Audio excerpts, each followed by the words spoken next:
Le fabricant d'appareils électroménagers Vorwerk est un habitué du Salon international des importations, car la participation de l'entreprise au cours des 2 dernières années a fortement stimulé les ventes de ses cuisinières et de ses aspirateurs.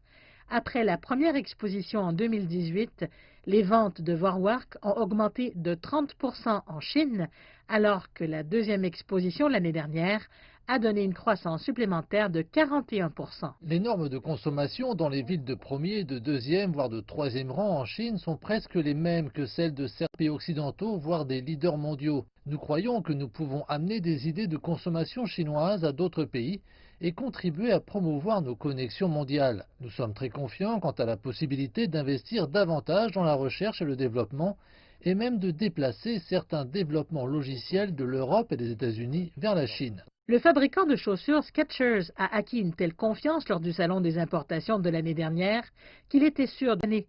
La pandémie a nui aux ventes de Skechers en raison de la fermeture de magasins physiques. Mais les ventes ici se sont rétablies alors que la Chine a maîtrisé la pandémie. Les ventes ont bondi à 2 chiffres en glissement annuel au 2e et 3e trimestre. Pour les marques de consommation qui dépendent d'une bonne publicité, le salon des importations joue un rôle très important.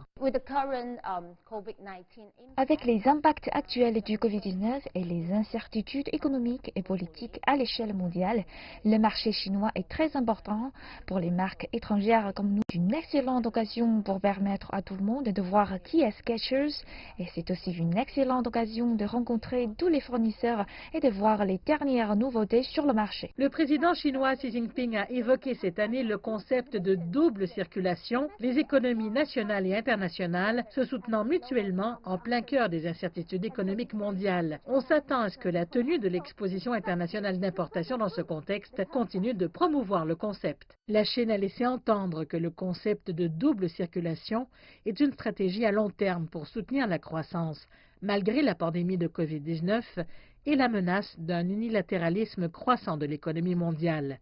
La circulation intérieure ou demande intérieure vise à promouvoir la mise à niveau de la structure de l'offre de la Chine et à renforcer la résilience de l'économie. Mais elle vise aussi à dynamiser la demande internationale et la Chine a promis de continuer à développer ses politiques de libéralisation et d'améliorer son efficacité économique grâce à la concurrence extérieure. Et c'est là que le salon de l'importation entre en jeu. Si vous songez à la double circulation, la stratégie est adaptée au monde actuel qui fait encore face à de nombreuses incertitudes. Nous savons que l'économie chinoise se redresse bien, mais elle est malgré tout confrontée à de nombreux défis car de nombreuses régions en dehors de la Chine sont encore aux prises avec le virus. L'économie chinoise est très intégrée à l'économie mondiale. À cet égard, la CIIE est très importante et non simplement symbolique et organisée pour cette 3e année consécutive. Mais encore une fois, à ce moment-ci, il est important pour l'une des économies mondiales, les économies commerciales et l'économie qui mène la reprise post-pandémique, de montrer au monde que la Chine est ouverte à faire des affaires. Et la Chine est très ouverte aux affaires. 400 000 acheteurs provenant de 112 000 entreprises se sont inscrits au salon cette année, achetant tous en ce moment des importations.